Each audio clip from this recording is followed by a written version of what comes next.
అదే RTV app వార్తల్ని క్షణాల్లో చదివే అవకాశం ఉంటుంది. ఒక న్యూస్ పేపర్, ఒక టెలివిజన్ ఛానల్ మీ చేతుల్లో ఎప్పుడూ ఉంటాయి. దేశవ్యాప్తంగా కేంద్ర ప్రభుత్వం బీజేపీ యొక్క ప్రభుత్వ ప్రజా వ్యతిరేక విధానాలపైన ఈరోజు బంద్ నిర్వహించడం జరుగుతూ ఉన్నది. ప్రధానంగా రైతాంగం, కార్మిక వర్గం, ప్రభుత్వ రంగ సంస్థల మొత్తాన్ని కూడా ఈరోజు భ్రష్టుపట్టే విధంగా మోడీ ప్రభుత్వం తయారు చేస్తూ ఉన్నది. ప్రభుత్వ రంగ ఆస్తుల మొత్తాన్ని కూడా ప్రైవేటీకరణ చేసి ఆదాని, అంబానీలకి ఆస్తులు పెంచడం కోసం, వాళ్ళకి అప్పచెప్పడం కోసం ఈ రోజు మోడీ ప్రభుత్వం చేస్తూ ఉన్నది.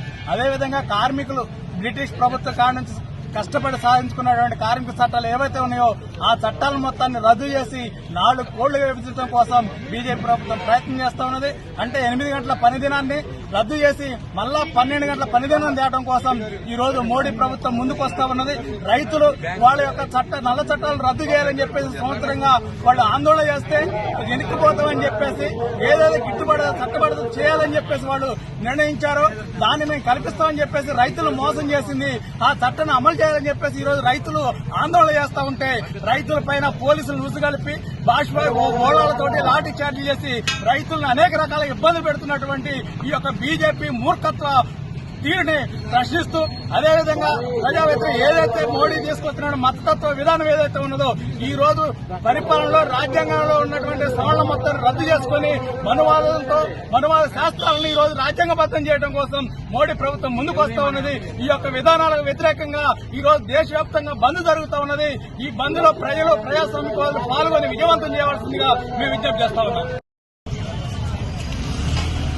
భారతదేశ వ్యాప్తంగా నరేంద్ర మోడీ ప్రభుత్వం అవలంబిస్తున్నటువంటి రైతు వ్యతిరేక, కార్మిక వ్యతిరేక, ప్రజా వ్యతిరేక విధానాలకు వ్యతిరేకంగా అన్ని కార్మిక సంఘాల ఆధ్వర్యంలో జరుగుతున్నటువంటి భారత బంద్కు, పారిశ్రామిక బంద్కు అన్ని పార్టీలు, వామపక్ష పార్టీలతో పాటు కాంగ్రెస్ పార్టీ, ఇతర పార్టీలు, అఖిలపక్ష పార్టీలు మద్దతిస్తా ఉన్నాయి. ఈ రోజు సత్తుపల్లిలో విజయవంతంగా బంద్ నిర్వహించబడతా ఉంది. దేశంలో నరేంద్ర మోడీ ప్రభుత్వం అధికారంలోకి వచ్చిన తర్వాత ఈ దేశంలో ఉన్నటువంటి ప్రభుత్వ రంగ సంస్థల మొత్తాన్ని కూడా ప్రైవేటీకరణ చేసి కార్పొరేట్ కంపెనీలకు అప్పగించడం కోసం ప్రయత్నం చేసేదానికి వ్యతిరేకంగా ఈ రోజు ఈ బంద్ జరుగుతా ఉంది.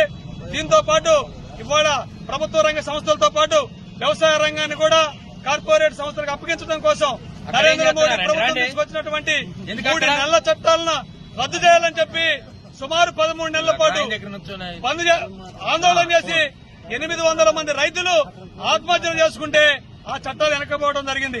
కానీ ఆ చట్టాలను మళ్లీ రైతుల మీద రుద్దడం కోసం నరేంద్ర మోడీ ప్రభుత్వం ప్రయత్నం చేస్తుంది. దీనికి వ్యతిరేకంగా ఈ రోజు బంద్ జరుగుతా ఉంది. దీంతో పాటు ఇవాళ కార్మికులు సాధించుకున్నటువంటి 44 కార్మిక చట్టాలని 4 కోట్లుగా తీసుకొచ్చి భారతదేశంలో కోట్లాది మంది కార్మికుల మెడ మీద కత్తిపెట్టినటువంటి ఈ యొక్క మోడీ ప్రభుత్వానికి వ్యతిరేకంగా ఈ రోజు బంద్ జరుగుతా ఉంది. దేశంలో మతవాదం, మనోద్వాదం పేరుతో ఈ రోజు ఈ దేశంలో కులాల మధ్య, మతాల మధ్య చిచ్చు పెట్టి ఈ దేశాన్ని విచ్ఛిన్నం చేయడం కోసం లౌకికవాదాన్ని ప్రమాదంలో పడవేసి రాజ్యాంగ సూత్రాలకు విరుద్దంగా పరిపాలన సాగిస్తున్నటువంటి ఈ మోడీకి హెచ్చరిక చేయడం కోసం ఈ రోజు దేశం మొత్తం బంద్లో పాల్గొంటా ఉంది. మోడీకి ఒకటే హెచ్చరిక చేయదలుచుకున్నాం. భారతదేశంలో ఉన్నటువంటి ప్రజల విశ్వాసాలని, ప్రజల్ని గౌరవించకుండా, ప్రజల యొక్క చట్టాలను గౌరవించకుండా, ప్రజల హక్కుల్ని కాల్వేసే నియంతృత్వ పోకడిని విరమించుకోకపోతే రానున్న పార్లమెంట్ ఎన్నికల్లో నీ గోరీ కట్టడం ఖాయమని చెప్పి ఈ సందర్భంగా హెచ్చరిక చేయదలుచుకున్నాం. ఈరోజు భారతదేశ వ్యాప్తంగా బంద్ చాలా విజయవంతంగా జరుగుతూ ఉన్నది. మోడీ అధికారంలోకి వచ్చిన తర్వాత ప్రభుత్వ రంగ సంస్థలను మొత్తాన్ని కూడా కారు చౌకకి అమ్మేసి అంబానీ, అదానీలకి కట్టిపెట్టేదిగా చర్యలు తీసుకుంటా ఉన్నాడు. అదేవిధంగా వ్యవసాయ రంగాన్ని కూడా కార్పొరేటీకరణ చేసి మొత్తం 3 చట్టాలు తీసుకొచ్చి ఆ వ్యవసాయాన్ని మొత్తం కూడా కార్పొరేట్ శక్తులకు అప్పచెప్పడానికి ప్రయత్నం చేస్తే 2022లో పెద్ద ఎత్తున రైతులు పోరాటం చేసి ఆ విజయం సాధించి 700 అమరవీరులు, రైతు అమరవీరులు ఆ పోరాటంలో చనిపోయారు. ఆ అమరవీరుల సాక్షిగా వ్యవసాయ చట్టాలు వెనక్కి తీసుకుని గిట్టుబాటు ధరని చట్టబద్ధ చేస్తున్నారని ఆనాడు వ్రాతపూర్వకంగా రాసివ్వడం జరిగింది మోడీ. అదే డిమాండ్ తోటి ఈ రోజు మళ్లీ రైతాంగం పెద్ద ఎత్తున ఢిల్లీలో పోరాటం నిర్వహిస్తా ఉన్నారు. వ్యవసాయ రంగం ఏదైతే గిట్టుబాటు ధరకు చట్టబద్ధ చేస్తున్నావో దాన్ని నువ్వు అమలు చేయాలని ఈ రోజు ఢిల్లీలో పోరాటం మళ్లీ అదే పద్ధతిలో జరుగుతా ఉన్నది. కాబట్టి రైతాంగానికి అండగా, కార్మికులకు అండగా కార్మిక చట్టాలు నిలబడాలనే లక్ష్యంతో ఈనాడు భారతదేశ వ్యాప్తంగా భారత్ బంద్ నిర్వహిస్తా ఉన్నాం. కాబట్టి అఖిలపక్ష సంఘాలు, అఖిలపక్ష రాజకీయ పార్టీలు అన్ని కూడా మోడీకి వ్యతిరేకంగా ఈనాడు నిలబడి పోరాటం నిర్వహిస్తా ఉన్నాయి.